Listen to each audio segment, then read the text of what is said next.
Hello, my name is Melissa Lemon, and welcome to this video about Daniel chapter 10. This is my 10th video, my 10th video, it's not, it's my 5th video in this series delving into Daniel. So, welcome, I'm glad you're here. I hope this one will be short because it doesn't need to be long. So, in the first video, I talked a little bit about how the book of Daniel is hugely symbolic, and I hope to prove that to you a little more. I believe that some people have taken the book of Daniel to be a little too literal, and that's prevented us from knowing what it really means. So I got this idea from a book, so I can't take credit for it, and I'll share what that is right now. It's called Pulling Down Strongholds by Derek Prince. That is literally, I was reading that book and he taught this principle and I was like, mind blown, and you're 100% right. So throughout the book of Daniel, it talks about the kings of Media, Persia, and Grecia. And a lot of historians and like scriptorians have taken this to be like literal kings and princes of the world. And I don't believe that's what it means. So I hope to prove that to you today through Derek Prince's interpretation of this. And it's actually not like a super deep interpretation. It's just one of those things that, like, if you're not paying attention, you're not going to notice it and like think about it. But Daniel chapter 10 holds the answer for us. So again, the kings of Media, Persia, and Grecia are mentioned throughout Daniel. And in Daniel chapter 10, we have the answer of what this means. So again, I talked in my videos about how disturbing it was for Daniel to see all of these visions about wars and world dominion and all these things. So understandably, that was difficult for him. So in Daniel chapter 9 and 10, he's having these really deep spiritual experiences, and he is seeing heavenly beings.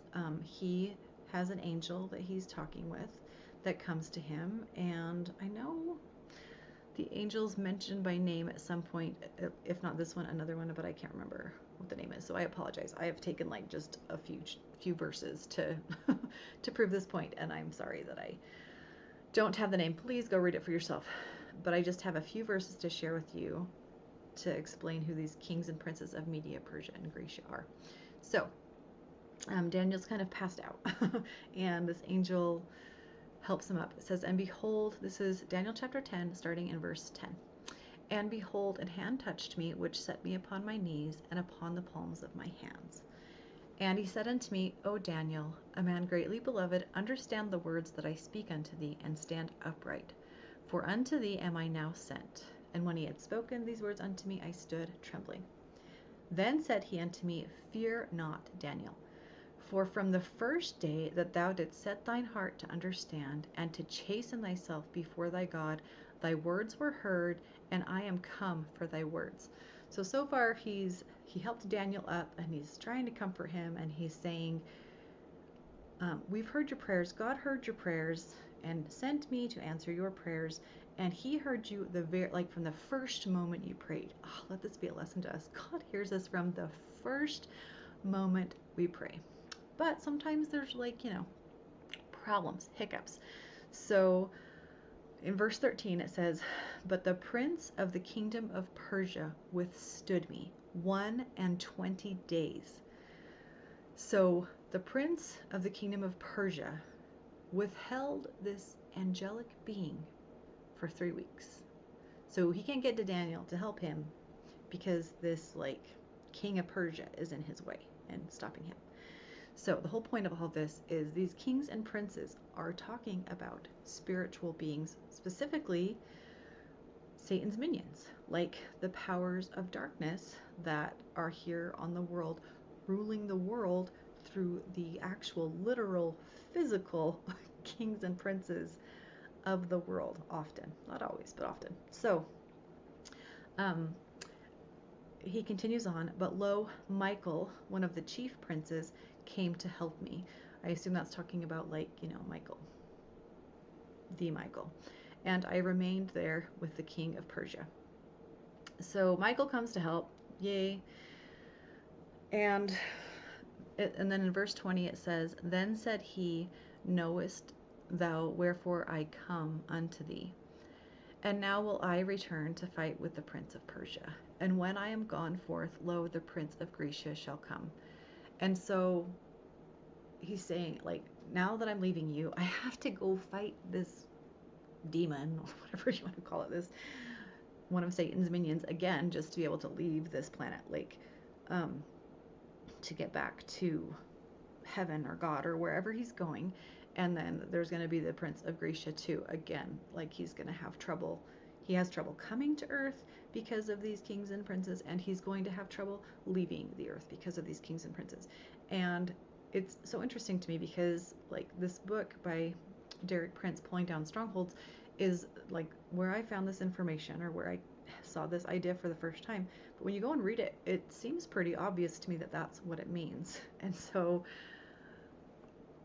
this is just like a video about this little tidbit about how symbolic the book of Daniel is. I believe perhaps it's one of the most symbolic books in the scriptures. So much of the scriptures, I think, are literal, and we can take them literally.